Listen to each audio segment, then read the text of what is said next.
Hello, नमस्कार, आदाब, सत श्री अकाल और अस्सलाम वालेकुम। मैं हूं मोहम्मद अहमद काज़मी, लेकर आया हूं आपका पसंदीदा कार्यक्रम आपके रूबरू। इस कार्यक्रम में हम आपको कुछ जानकार लोगों से मिलवाते हैं और देश में जो कुछ घटनाएं हो रही हैं उन पर चर्चा करते हैं, ताकि जो कुछ आपसे खबरें छुपाई जा रही हैं गोदी मीडिया के जरिए, उससे जरा पार जाकर के ये देखा जाए कि हकीकतें क्या हैं। अभी हाल ही में रामनवमी के मौके पर कई शहरों में हंगामे हुए। इस हद तक हुआ वेस्ट बंगाल में तो कि बाकायदा बुलडोजर लेकर के चला गया। क्या कुछ है मुसलमानों के खिलाफ इतनी नफरत फैलाने का प्रोग्राम? क्या है इसका नतीजा? क्या होगा? ये कहां तक बढ़ेगा? क्या इसमें पिछले दिनों एक खबर आई थी राजस्थान से, कहीं मुस्लिम लड़कों ने भी कहीं कोई जवाबी कार्रवाई की थी। क्या मजबूर किया जा रहा है मुसलमानों को जवाबी कार्रवाई के लिए? कब तक पेशेंस, सब्र रहे, ये एक बड़ा सवाल है। पथराव हो जाता है, टोपी ओढ़ करके कुछ लोग, दिल्ली की कुछ खबरें हमने आपको पहले बताई थी कि बाकायदा जहांगीरपुरी में कुछ उसी जुलूस से निकल करके टोपियां ओढ़ करके पथराव कर देते हैं और फिर मुसलमानों के खिलाफ फसाद, और उसके बाद बुलडोजर से मकानों को गिराए जाने का सिलसिला। आखिर इस नफरत का नतीजा क्या होगा? और ये मोदी सरकार मुसलमानों के खिलाफ अब तक क्या क्या कुछ कर रही है, उस पर भी हम थोड़ी बात करेंगे और ये समझेंगे कि आखिर क्या है एजेंडा। 2024 इलेक्शन नजदीक हैं। इस साल भी 9 स्टेट्स में इलेक्शन होने वाले हैं। अभी कर्नाटक के इलेक्शन की तैयारी है। इस सब पर बात करने के लिए मेरे साथ खास मेहमान हैं सीनियर जर्नलिस्ट अब्दुल मसूद बारी साहब। आप बहुत ही मुस्लिम इश्यूज पर और नेशनल इश्यूज पर बहुत ही बारीकी से काम करते हैं। कई जबानों में आप लिखते हैं, मराठी में, उर्दू, अंग्रेजी और कई जबानों में। एक लंबे अरसे से दिल्ली से पत्रकारिता कर रहे हैं। अब्दुल मसूद बारी साहब, वेलकम है आपका। मीडिया स्टार वर्ल्ड को आपने वक्त दिया। आप ये बताइए कि ये अभी जो रामनवमी के मौके पर जो कुछ हुआ, वो बिल्कुल ऐसा लगता है कि जानबूझ करके ऐसे इलाकों से जाना जहां हंगामे किए जा सकें, उसके अलावा फिर बाद में मुसलसल पुलिस के जरिए गिरफ्तारियां शुरू हो चुकी कई जगहों पर।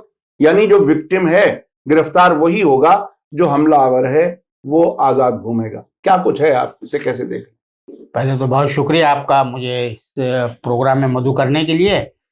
जनाब काज़मी साहब, आप देख रहे हैं कि ये त्यौहार जो है, यहाँ पर जो भी त्यौहार होते हैं उमन उसको त्यौहार को एक पॉलिटिकल हरबा बना दिया गया है, पोलराइजेशन का हरबा बना दिया गया है। इसका एक इंतजार किया जाता है कि ये त्यौहार पर क्या करना है, किस तरह से करना है। तो आप एक पैटर्न नजर आता है। रामनवमी के लास्ट ईयर भी रामनवमी का जुलूस निकाला गया।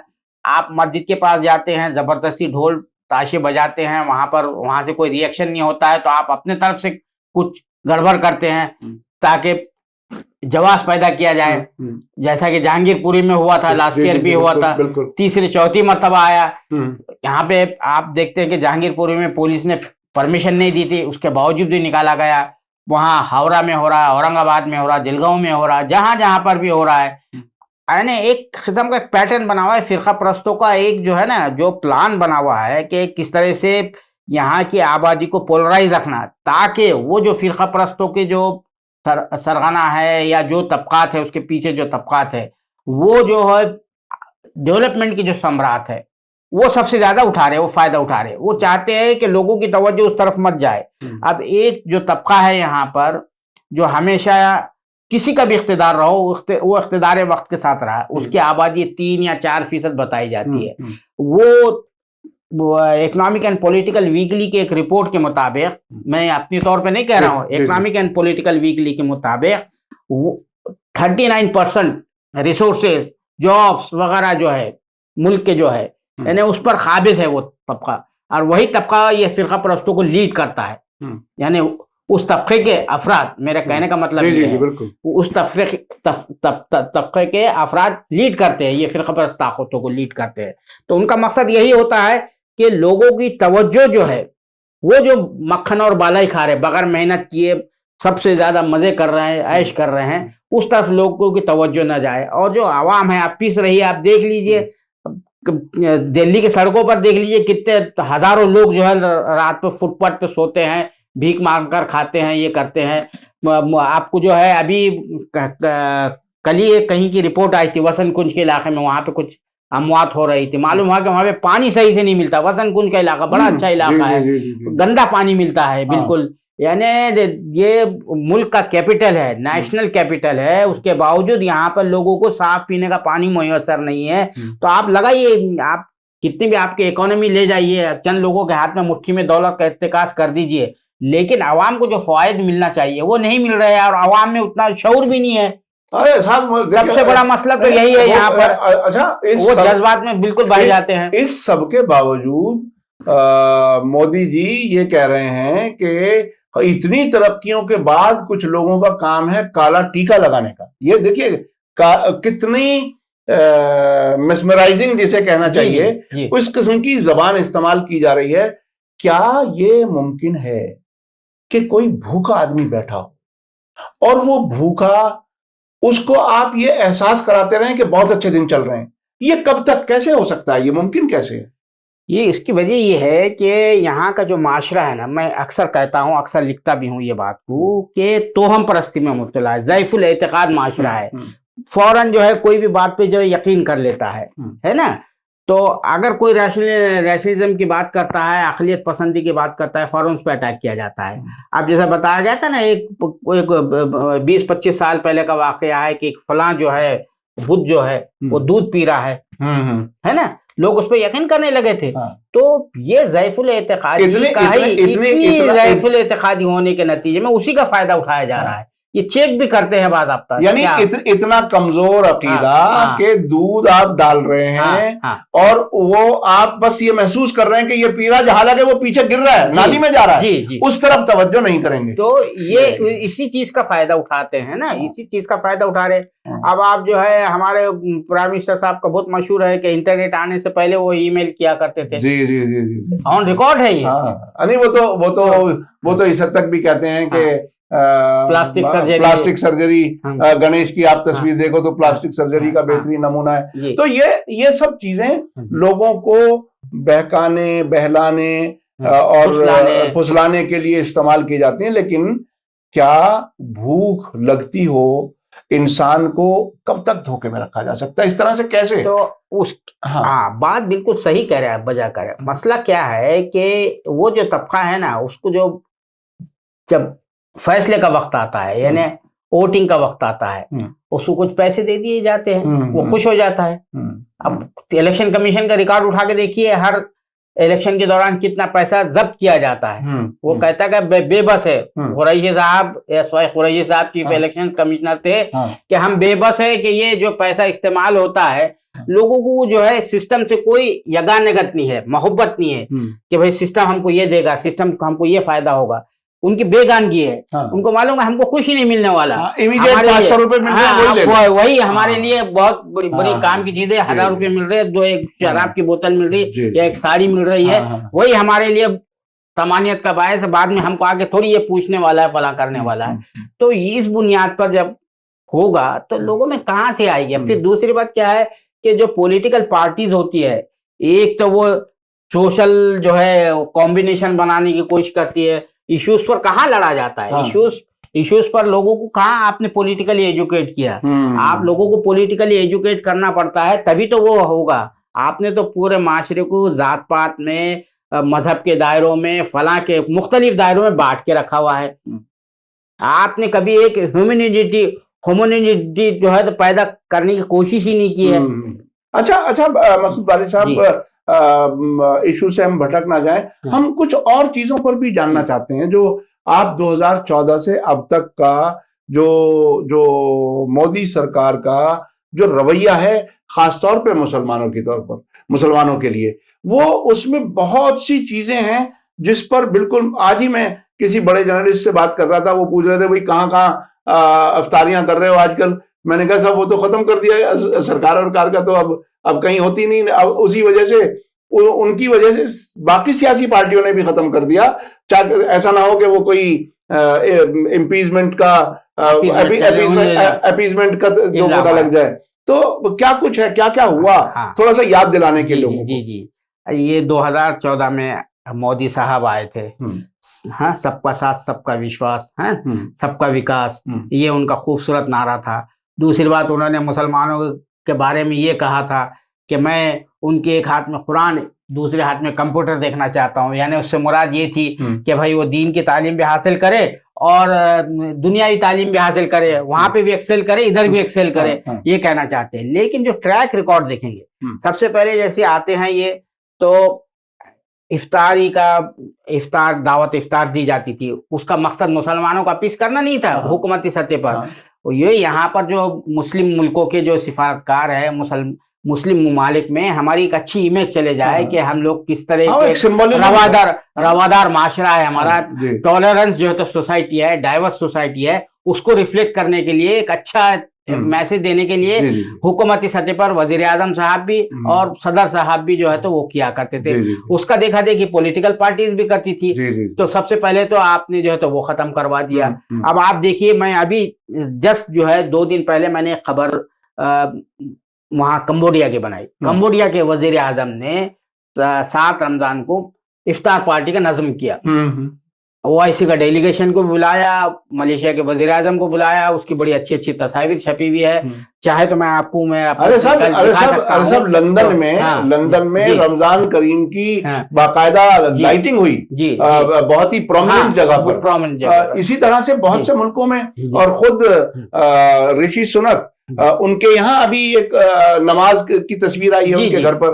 तो इस किस्म की चीजें होती हैं। आप यहाँ पर जो है इंतहा ऐसी आप तंग नजरी दिखा रहे हो, तो ये तो हुआ एक पहलू। उसके बाद क्या किया आपने, नाश्ता चलाया हज सब्सिडी पर। हज सब्सिडी का मामला ये है कि सुप्रीम कोर्ट ने कहा था कि 2012 तक बतदरीज इसको खत्म किया जाए और इसके जगह पर एक मोटी रकम दे दी जाए लड़कियों की तालीम के लिए, तरक्की के लिए। एक मोटी रकम दे दी जाए, एक ह्यूज अमाउंट दे दिया जाए, लमसम अमाउंट वन टाइम दे दिया जाए। आप देखिए, आपने जो है आते के साथ ही जो है वो 2017 में जो है वो बार बार खटकता था खार, हालांकि वो एक पैसा भी किसी हाजी के जेब में नहीं जाता था। वो सब्सिडी जो है, नाम तो सब्सिडी थी। अब आप क्या करते थे, किराया जो है जद्दा का किराया दुगना लगाते थे। आने का 2 मरतबा, जाने का 2 मरतबा। उसका उधर ये बयान करते थे कि हमारा जहाज खाली आता है, उधर से जद्दा से खाली आता है, फिर इस वजह से हम जो है तो दोहरा किराया लगाया जाए, डबल किराया लगाया। उसके बारे में ये भी कहा जाता था कि हज के बहाने, हज के फंड से एयर इंडिया को जिंदा रखा जाता था। एयर इंडिया के खसारे को पूरा किया जा रहा था। तो मैं कहना चाह रहा हूँ, तो आप जानते हैं कि आईएटा का रूल है, स्टैंडर्ड रूल है कि 50% भी अगर भर जाए, ऑक्यूपेंसी हो जाए जहाज में, तो वो मुनाफे में होता है। यहाँ पे 100% ऑक्यूपेंसी मिल रही है आपको जहाज को, फिर भी आप डबल किराया लगा रहे। तो उसी वजह से वो जो किराया डबल लगता था, वो सब्सिडी जो है उस नाम पे दी जाती थी। फिर आप ग्लोबल टेंडर भी जो है तो फ्लोट नहीं करते थे कि भाई दूसरे एयरलाइंस को लेकर आए। आपने हज एक्ट के तहत एयर इंडिया को लगा दिया था। तो 2017 में आके आपने 5 साल पहले वो सब्सिडी किराए में, हज किराए में जो सब्सिडी मिलती थी वो खत्म कर दी, एक नश्तर ये चला दिया।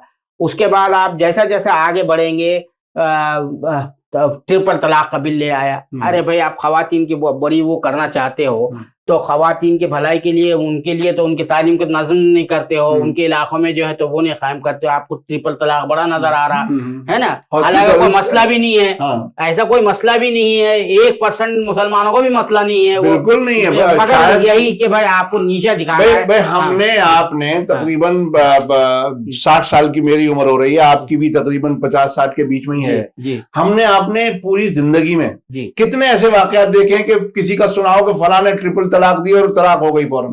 तो कहीं वाकयात नजर भी नहीं आते, कहीं कोई हो तो उसको एक इशू बनाया गया। फिर उसके बाद आइए आप, वो बाबरी मस्जिद और राम मंदिर का मामला है, वो किस तरह का डिसीजन आया आप सब जानते हैं, है ना। वो जस्टिस गांगुली ने जो है तो उस पर जो है सुप्रीम कोर्ट की जैसे कितना सख्त कहा था, कई साबिक जज साहिबान ने कितने सख्त तनकीद की उसको कि भाई ये क्या नहीं। वो तो देखिए, वो ऑर्डर अगर आपका उसको नतीजा मालूम ना हो, अगर आप ऑर्डर पढ़ें तो आखिरी पेज से पहले तक आपको ये लगेगा कि ये फैसला मस्जिद के हक में जाने वाला है। जी। तो वो तो अजीब ही ऑर्डर है, वो जी, तो अजीब ही ऑर्डर है। जी, जी जी, जी। आप बताइए उसमें। हाँ, तो वही अब ये यानी एक लंबी फहरिस्त है। और दूसरी तरफ जो है यानी वक्फ का मामला है। अब जो ताज़ा तरीन वाक़यात हो रहे हैं, वक्फ की 123 जो प्रॉपर्टीज थी दिल्ली में, वैसे तो वो 247 के करीब प्रॉपर्टीज थी। जस्टिस बर्नीकर, MHS बर्नी साहब जो होम सेक्रेटरी रहे, IAS अफसर रहे, गवर्नर रहे, उनकी क़यादत में एक कमेटी बनाई गई थी। उन्होंने पूरा जायजा लेने के बाद बताया था कि 247 वक्फ की जायदादें हैं पूरे दिल्ली में। 1911 से 1915 के दरमियान ब्रिटिश हुकूमत नया दारुल हुकूमत यहाँ पर तामीर करना चाह रही थी, कलकत्ता से शिफ्ट करना चाह रही थी। तो बहुत से गांव जो आए थे वहां पर, जैसे ज़ाब्तागंज का गांव है, इंडिया गेट के पास मस्जिद है बाज़ाब्ता, तो वो अभी आपको वहाँ पे कब्रिस्तान मिलेगा जो नेशनल आर्काइव्स के करीब में जो है, इंडिया गेट पर ही है, आपको खुला कब्रिस्तान है। तो ऐसी कई प्रॉपर्टीज उन्होंने एक्वायर की थी पब्लिक गुड्स के नाम पर, पब्लिक के अच्छाई के लिए जो होता है उमन। तो हुआ ये कि उसमें से बहुत सी प्रॉपर्टीज ऐसी थी जो दरगाह थी या मस्जिद थी या कोई ऐसी तरह इबादत से रिलेटेड कोई चीज थी, तो वो जैसे कि वैसे सलामत रखी गई। जैसे मस्जिद ज़ाब्तागंज है, जैसे कि वैसे सलामत रखी गई, अंग्रेजों ने भी सलामत रखा, उसको छेड़ा नहीं।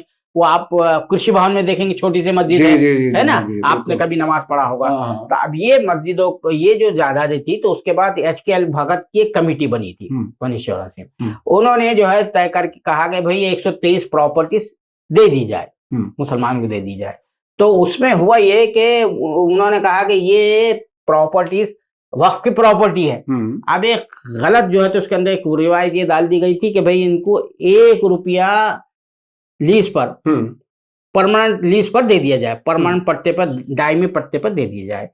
तो जाहिर बात है वो जो फैसला किया गया, तो वहीं अंदर कुछ लोग थे, ब्यूरोक्रेसी के लोग थे, बताया जाता है, उन्होंने किसी को इन्फॉर्म कर दिया कि ऐसा ऐसा होने जा रहा है। तो एक रातों रात एक तंजीम इंद्रप्रस्थ विश्व हिंदू परिषद के नाम से नमूदार हुई। उन्होंने जाके कोर्ट में चैलेंज कर दिया गया, भाई हम 1 रुपया के, हम उससे ज्यादा पैसे देने को दे जा रहे हैं, कोई भी ये कहेगा।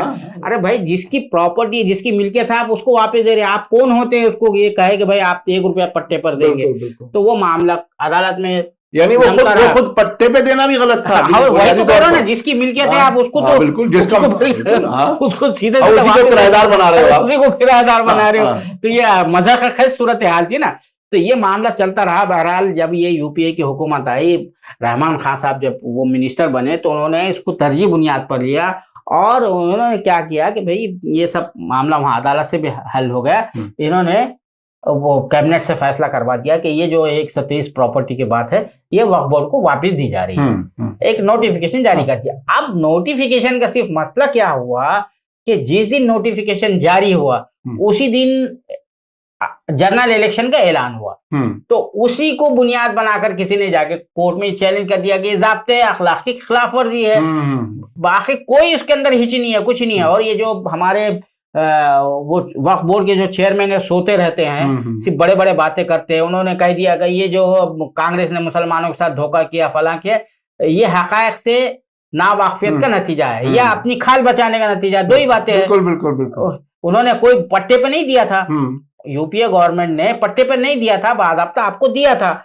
आपने जो है फिर उसके बाद क्या किया, ये हुकूमत की जो नियत बताना चाह रहा हूँ मैं, ये हुकूमत की नियत खराब थी। अब इसको फौरन दे देना चाहिए था, है ना, खामोश। इन्होंने 1 रुकनी कमेटी बना दी। मोदी हुकूमत आई, 1 रुकनी कमेटी ने जो है तो इनके वो दिल्ली वक्फ बोर्ड के हक में फैसला दे दिया। वो जो 1 तो इन्होंने फिर उसको उलटने के लिए 2 रुकनी कमेटी बना दी। अब वो 2 रुकनी कमेटी ने, एक ने ये किया, एक नहीं किया, वहां से कोई रिप्रेजेंटेशन नहीं हुआ, ऐसा कहा जाता है।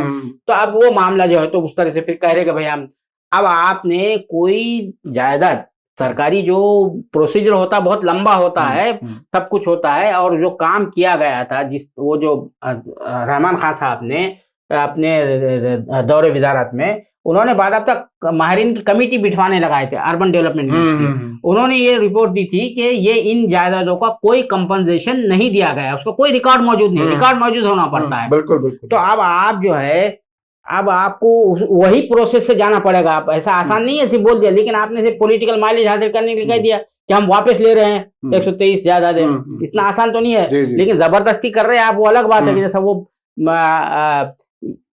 सीजीओ कॉम्प्लेक्स के पास, सीजीओ कॉम्प्लेक्स खुद एक मर्तबा खुद हमारी मोहतरमा जो मिनिस्टर थी नजमा हेपतुल्ला साहिबा, इसी इनकी इसमें एनडीए के गवर्नमेंट में, वो खुद स्कोप में वक्त पर कोई किसी पर कॉन्फ्रेंस हो रही थी, वो खुद ही मैं वहां मौजूद था, वो कहने लगे ये बिल्डिंग भी जो है वक्त की जमीन पर बनी हुई है। जी जी जी जी, ये खुद और कहा था। और अभी ताजा जो बिल्डिंग बन रही है, हाँ, वो वहाँ पे, हेडक्वार्टर के बिल्कुल बराबर में वही कहना चाह रहा था मैं। वो लाल मस्जिद के जो जमीन थी वो भी 123 प्रॉपर्टीज में, उस पर जबरदस्ती जो है बड़ी सी फौज लगाकर आपने कब्जा कर लिया। आईटीबी कोई पुलिस का दस्ता है, उसका वहां पे हेडक्वार्टर बनाया जा रहा है। तो ये इस जबरदस्ती और मुझे याद है एक प्रेस कॉन्फ्रेंस हुई थी जिसमें इस जमीन को एक मिनिस्ट्री ने दूसरी मिनिस्ट्री को जो बेचा, उसमें तकरीबन मुझे अगर सही याद है तकरीबन 50 लाख रुपए के आसपास ट्रांसफर भी हुए, और उसमें बिल्कुल ऐसी डील जैसे कोई एक बदमाश कब्जा करके किसी दूसरे को कहो जैसी भी हालत में मैं ऐसी दे रहा हूं, मुझे कोई गारंटी नहीं है और इसे मैं 2 साल में बिल्डिंग बना लेना, उस तरह से वो बिल्डिंग बन रही है। मस्जिद को बिल्कुल महदूद कर दिया और उसकी कब्र, उसमें कब्रिस्तान है, उस कागज पर यह भी बताया गया कि यहाँ कब्रिस्तान भी है, उसके बाद भी दे दिया गया। ये इस किस्म की सरकारें काम करती हैं। जी आप तो यही, अब आप जानते हैं कि वक्फ डेवलपमेंट कॉर्पोरेशन कायम की गई सच्चर कमेटी की सिफारिशात की रोशनी में। वो गुज़िश्ता 9 साल में एक भी प्रोजेक्ट नहीं लिया गया। 500 करोड़ रुपए कॉर्पस फंड से कायम की गई थी कि वक्फ प्रॉपर्टीज को डेवलप किया जाएगा और ये किया जाएगा। अब मालूम ये हुआ है कि ऐसा बताया जाता है कि इसको वाइंड अप कर दिया जाएगा, इसका जो है तो इसको खत्म कर दिया जाएगा। अब माइनॉरिटी मिनिस्ट्री के बारे में भी ये कहा गया था, अब उसका तो कोई मिनिस्टर है भी नहीं, एडिशनल चार्ज दिया गया है स्मृति ईरानी को। हाँ, स्मृति ईरानी को एडिशनल चार्ज दिया गया है, जिनके पास हज भी है और हज की तैयारियां अभी तक कुछ नहीं हुई है। बिल्कुल अजीब सी हालत है। तो ये सूरत हाल है। अब एक तरफ आप कहते हैं सबका विश्वास और सबका विकास, लेकिन क्या हो रहा है सब लोग सामने देख रहे हैं, है ना, ये हालात हैं। और अभी माइनॉरिटी का जो बजट है, वो बजट कम से कम 10,000 करोड़ होना चाहिए था। वो जो है लाकर जो है जो 2012 में था, उस वक्त तो भी 3500 है ना, 3,500 करोड़ रुपए दिया गया था। अब ये तो 3,000 करोड़ ही कर दिया गया है, और कम कर दिया, बहुत कम कर दिया। चूंकि सारी स्कॉलरशिप वगैरह भी बंद की है, स्कॉलरशिप भी बंद कर दी। बहुत सी चीजें। मसला क्या है, हमारे पास जो उर्दू अखबार जो मुसलमानों से रिलेटेड इश्यूज की वो रिपोर्टिंग करते हैं, वो उनकी रिपोर्टिंग जो है ना बहुत ही कमजोर होती है। वो पुअर अंडरस्टैंडिंग होती है, वो बता ही नहीं पाते हैं। आप जैसा वो हज के बारे में आया कि हम 50,000 रुपए की छूट दे रहे हैं हाजियों को, इत्तेफाक से उस मीटिंग में मैं मौजूद था। वजीर साहबा की मीटिंग जो है हज पॉलिसी का जो ऐलान किया जाने वाला था।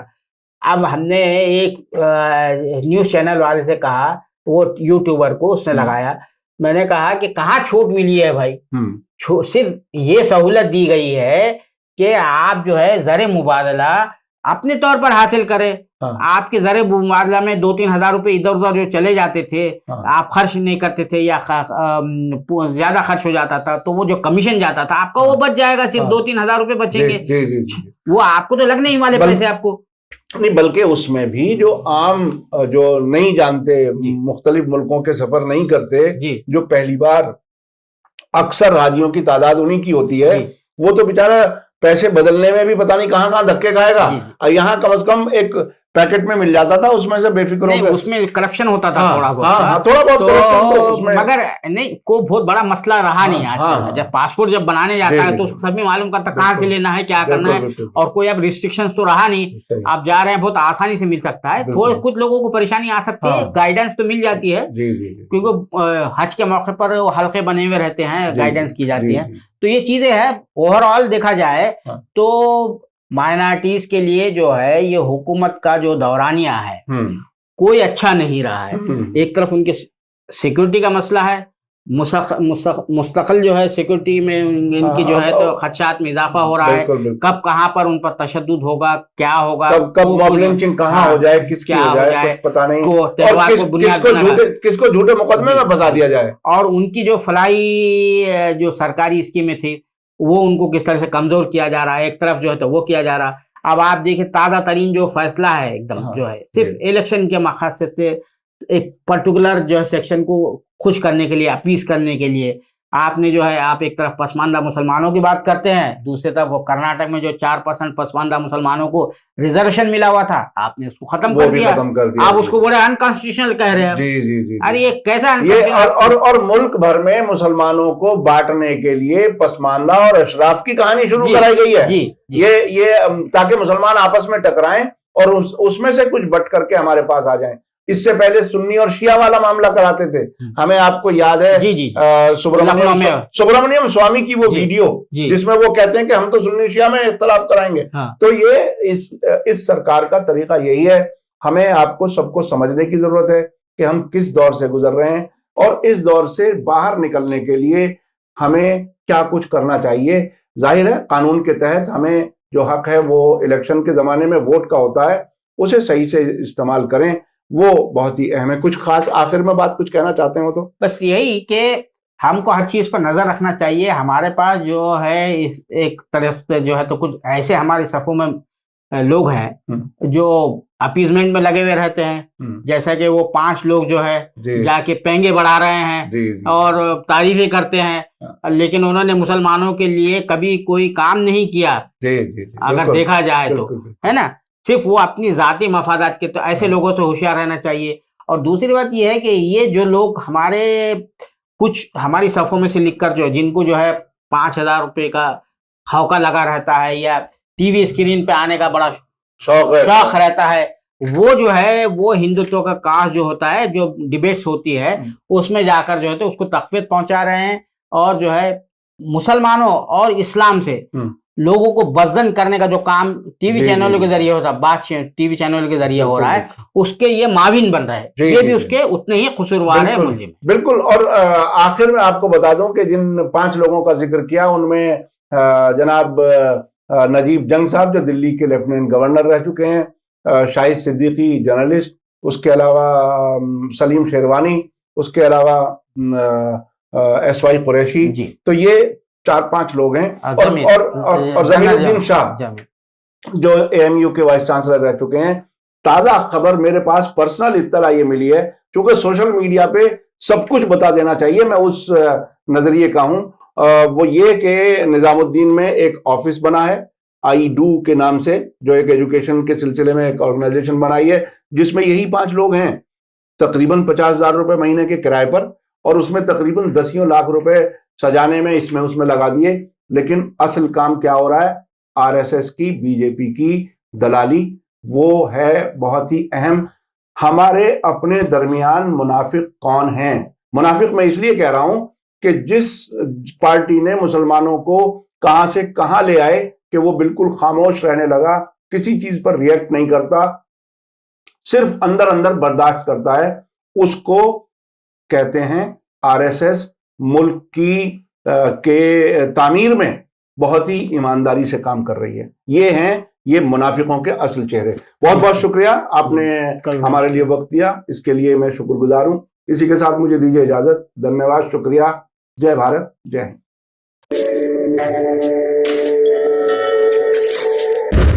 मीडिया स्टार वर्ल्ड के और वीडियो देखने के लिए हमारे चैनल को सब्सक्राइब करें और सीधे नोटिफिकेशन पाने के लिए बेल आइकन दबाएं। और अगर हमारी खबर सच्ची और अच्छी लगे तो अपने WhatsApp, Instagram, Facebook और Twitter अकाउंट पर जरूर शेयर करें।